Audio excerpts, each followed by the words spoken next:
Hello students. So our today's lecture is is on image formation by concave mirror. So before starting this lecture, I'll say that you should have a proper knowledge of the basic rules that we had seen in the previous lecture during the image formation. Okay.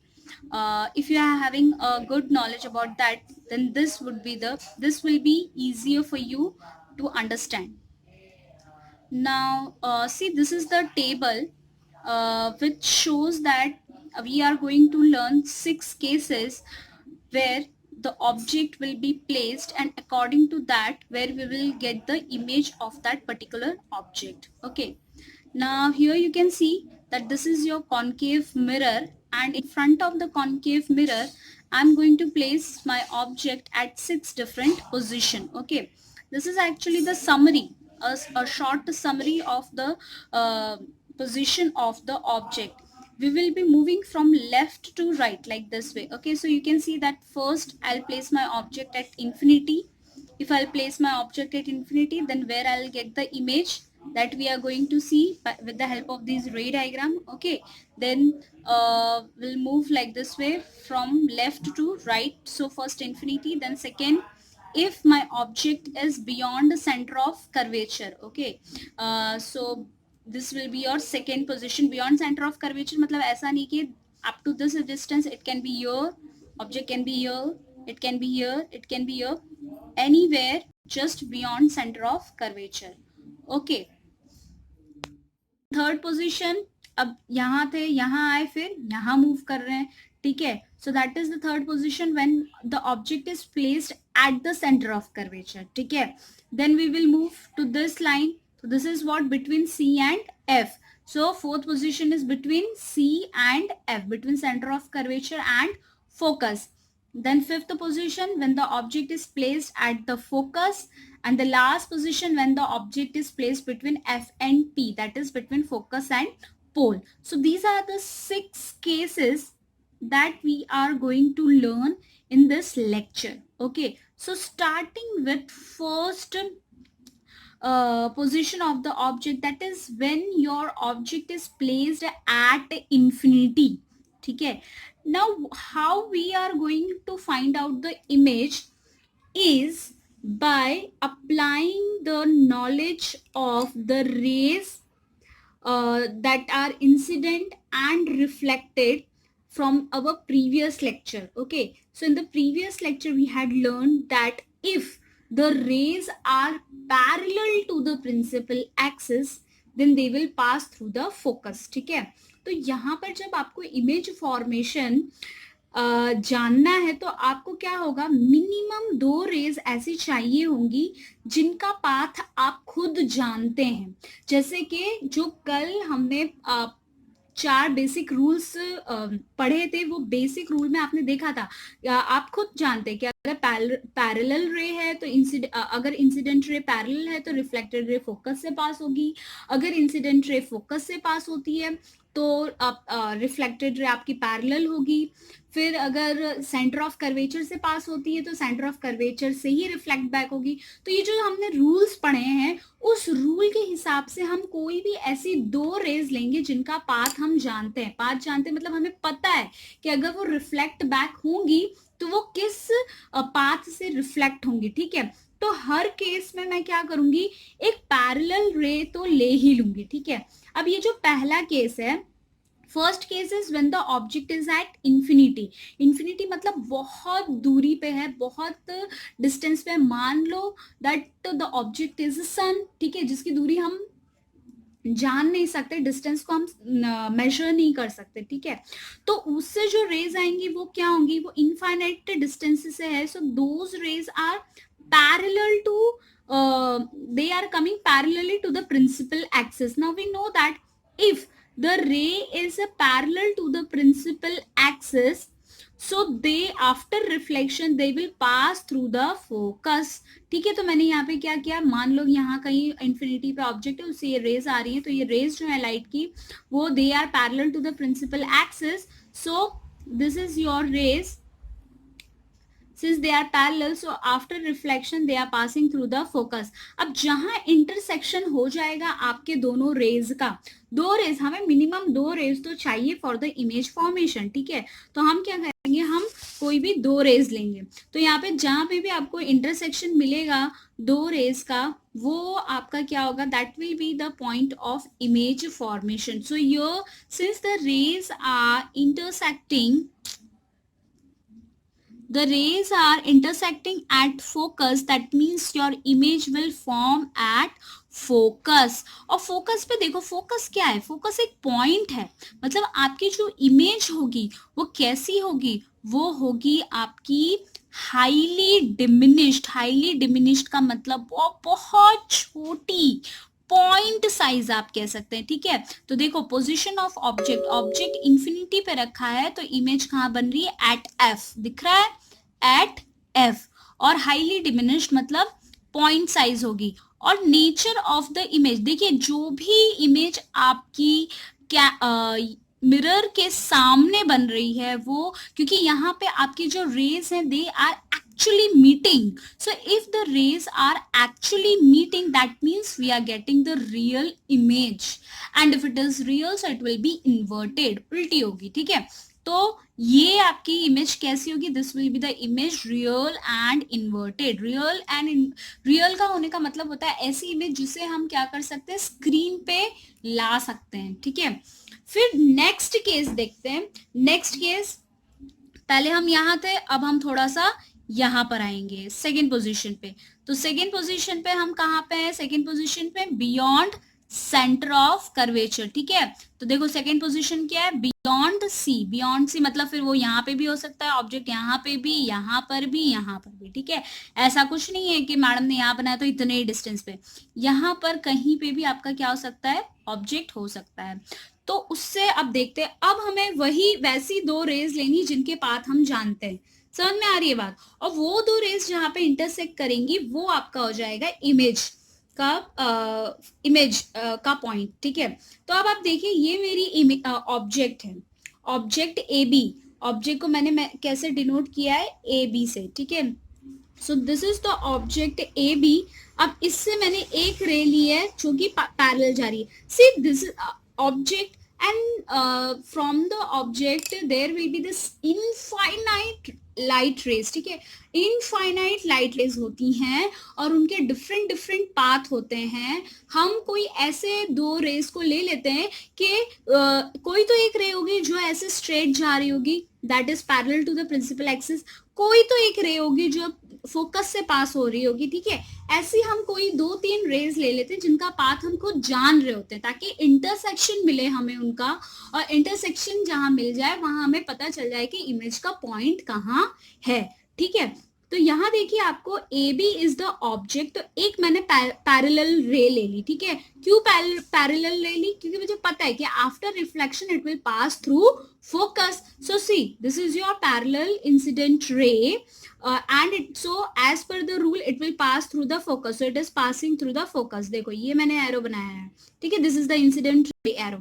Then the next ray that I had taken is the ray which is passing through your focus. So if the incident ray is passing through the focus after reflection it will be parallel to your principal axis, ठीक है. तो देखो ये incident ray थी passing through the focus, so after reflection it is parallel to the principal axis. This is your principal axis, ठीक है. तो देखो अब ये इंसिडेंट रे है, और सॉरी ये रिफ्लेक्टेड रे है और ये रिफ्लेक्टेड रे, तो दोनों यहाँ इंटरसेक्ट कर रही हैं. जहां इंटरसेक्ट करेंगी that will be the head of your object. समझ में आ रही है बात. With respect to the principal axis that will be the head of the object. तो यहाँ इंटरसेक्ट कर रही थी, तो ये हो गया ऑब्जेक्ट का हेड. ऑब्जेक्ट का हेड क्या था, ए, तो मैंने उसको डिनोट कर दिया ए डैश से, और फुट जो था उसको यहाँ डिनोट कर दिया बी डैश से. तो आपकी बन गई ए डैश बी डैश इमेज, ठीक है. अब ये ए डैश बी डैश जो बनी है वो किसके बीच में बनी है, सी और एफ के बीच में. और थोड़ा सा प्रेसाइसली इसको देखें, so this image is actually diminish as compare to your object. Object के कंपैरिजन में अगर आप इसमें देखेंगे तो थोड़ी छोटी होगी, ठीक है। तो इसकी समरी देखते हैं हम लोग। देखिए यहाँ पे सेकेंड केस, बियॉन्ड सी अगर ऑब्जेक्ट है तो पोजीशन ऑफ द इमेज कहां बन रही है, between C and F, that is between centre of curvature and focus. Size of image मुझे कैसे मिली, डिमिनिश, ठीक है। और जो नेचर ऑफ इमेज है वो क्या है, रियल एंड इन्वर्टेड। आपको पूरी स्पेलिंग लिखनी है रियल एंड इन्वर्टेड, मैंने थोड़ा शॉर्टकट लिखा है, ठीक है। तो ये सेकेंड पोजीशन था, that is when the object is placed beyond C। अब हम देखेंगे, पहले इंफिनिटी पे थे, फिर बियॉन्ड सी आए, अब एट सी आ रहे हैं, ठीक है। तो अगर हम at C, that is my object is placed at C, this is my object A B, ठीक है। वापस से क्या करना है, ऐसी कोई दो रे लेनी है जिनका पाथ हमें पता है। अक्सर हम क्या करते हैं, एक पैरेलल लेते हैं और एक रे होती है जो फोकस से पास होती है, ठीक है। आपको भी ऐसे ही करना है, ताकि क्योंकि आपको पता है वो सबसे आसान रहता है इमेज के पॉइंट को फाइंड करने के लिए। सो this is the ray which is been parallel to your principal axis. So if the ray is parallel to the principal axis, it will pass through focus. So this is the path of the reflected ray, ठीक है। फिर एक रे हमें पता है क्या, एक रे, दूसरी रे हमें क्या लेनी है, फोकस से लेनी है। जो फोकस से मान लो पास हो रही है, तो फोकस से अगर पास हो रही है तो रिफ्लेक्शन के बाद क्या होगी, वो आपकी पैरेलल हो जाएगी प्रिंसिपल एक्सिस से। तो देखो रिफ्लेक्शन के बाद वो पास हो रही है प्रिंसिपल एक्सिस के पैरेलली, ठीक है। अब हमें पता है कि रिफ्लेक्टेड रे जहां पर भी इंटरसेक्ट करेंगी, ये है एक रिफ्लेक्टेड रे और दूसरी आपकी ये वाली है, तो they are intersecting over here. So this will be the head of my object. So this is A dash and this is B dash. So exactly I am getting my image at C, ठीक है।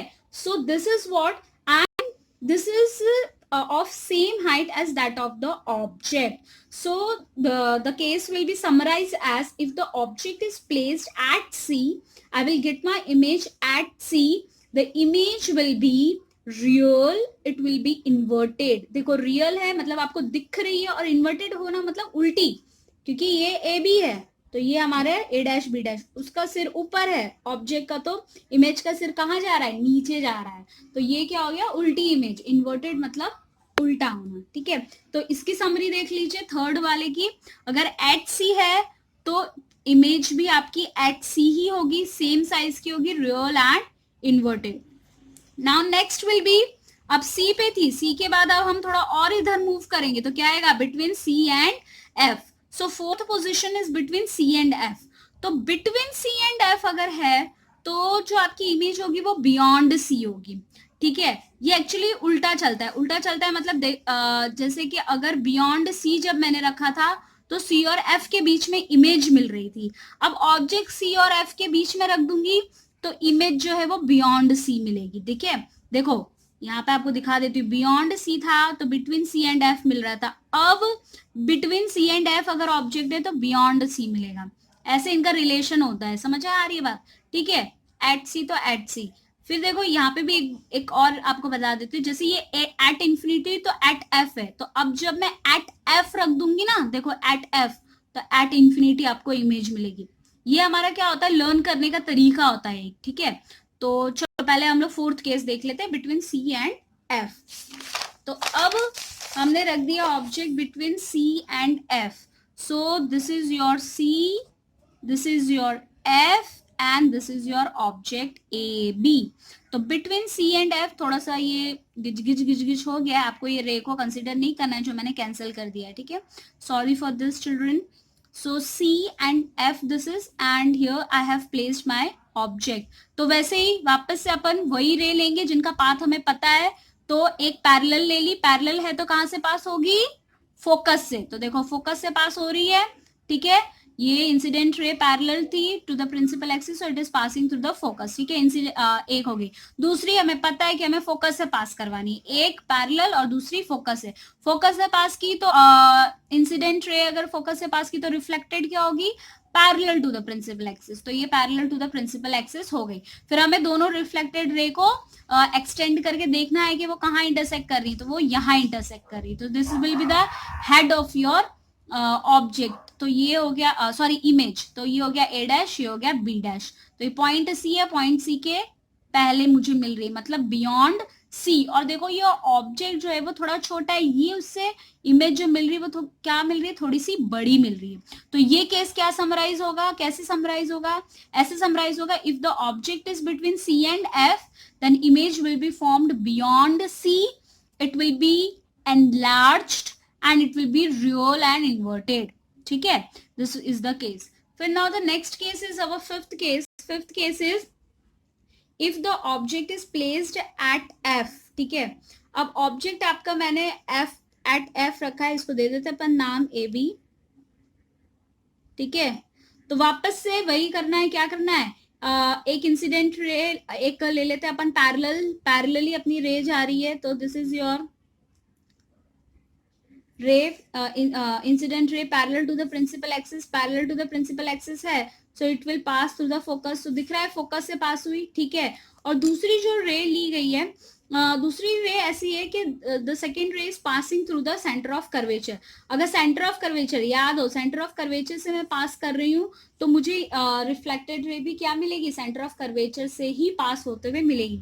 अब आप पूछेंगे कि madam आप पहले तो एक पैरेलल और एक फोकस से ले रहे थे, अब यहाँ पर मैं अगर एक तो मैंने पैरेलल ले ली जो फोकस से पास हो रही है, अगर मैं यहाँ पे फोकस से ही ले लूं तो वो मुझे इंटरसेक्शन या ऐसा कुछ मिलेगा नहीं, क्योंकि यहाँ पे क्या होगा, यहाँ पर ये फोकस से तो वो ऑब्जेक्ट के अलाइन ही हो जाएगा वो रे जो है, ठीक है। तो पॉसिबल ही नहीं है इस तरीके से ऐसे अलाइन होगा, तो आपको कैसे पाथ मिलेगा, नहीं मिल पाएगा ना। तो यहाँ पे इसलिए मैंने क्या किया है कि एक जो लिया है वो सेंटर ऑफ कर्वेचर, मतलब ये भी पॉसिबल है, लेकिन हम कोई ऐसी दो रेल लेते हैं जिनके पाथ जो है, मतलब जिनको हम एक्सटेंड कर सकें और पता लगा सके कि क्या मिलेगा, ठीक है। ये एफ से ही पास होके एफ से ही वो हो जाएगी, तो हमें रिफ्लेक्ट नहीं होगी कहीं पे भी, ठीक है। तो ये है अब आपका सेंटर ऑफ कर्वेचर से पास हो रही है, तो सेंटर ऑफ कर्वेचर का ही पाथ फॉलो कर रही है। तो यहाँ पर ये देखकर पता चल रहा है कि ये जब एक्सटेंड किया जा रहा है तो कहीं पे भी मिलने के आसार दिख नहीं रहे, मतलब ये इनफाइनाइट डिस्टेंस पे आपकी कहीं इमेज बनेगी। तो ये जो इमेज होगी वो क्या होगी, काफी बड़ी होगी as compare to your objects, highly enlarged and it will be form infinity, ठीक है। Then the last sequence of your image formation, that is when the image is formed between is placed when your object is placed between focus and pole. तो ये देखिए ये आपका object है AB which is placed between focus and pole. So this is important case, यहाँ पर सिर्फ एक लौता केस है, एक्सेप्शनल केस कॉन्केव मिरर के लिए, जहां पे आपको जो इमेज है वो क्या मिलती है, virtual and erect.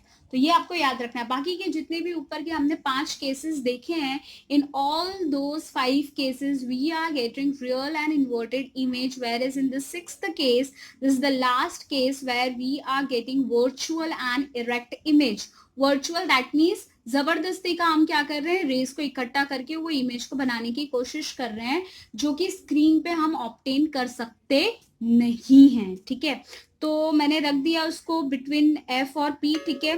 As per the rule मैंने एक पैरेलल रे ले ली, अगर एक पैरेलल है, इंसिडेंट रे पैरेलल है, तो वो पास होगी फोकस से, तो दिख रहा है ये रिफ्लेक्टेड रे फोकस से पास हो गई। दूसरी मैंने अगेन क्या किया है, सी से पास करवाया है, ठीक है। तो सी से पास इंसिडेंट रे, अगर सी से पास हो रही है तो रिफ्लेक्टेड रे भी क्या होगी, सी से ही पास होगी। तो अब ये जो इसका जो पाथ है इसको ट्रेस किया मैंने, देखो पीछे की तरफ, ठीक है, रिफ्लेक्टेड रे। दूसरा ये रिफ्लेक्टेड रे, इसके पाथ को मैंने जबरदस्ती पीछे ट्रेस किया, तो ये इंटरसेक्शन पॉइंट मुझे मिल गया। मैंने पहले ही बताया जहां इंटरसेक्शन होगा वो आपका क्या होगा, हेड ऑफ द इमेज। तो ये इंटरसेक्शन पॉइंट मिला, तो ये एरो जो हो गया दैट इज ए डैश, और ये जो ये फुट है this is your B dash. So we are getting virtual and erect image which is having height greater than the height of the object AB. So in this case we will be getting the image that is enlarged. Okay, so this is only the case where we are getting virtual and erect image. This is the summary, and that see between F and P, if your object is placed, so behind the mirror we will be getting the image which will be enlarged and virtual and erect. Exceptional case, ठीक है। तो ये थे हमारे 6 cases for the image formation through concave mirror.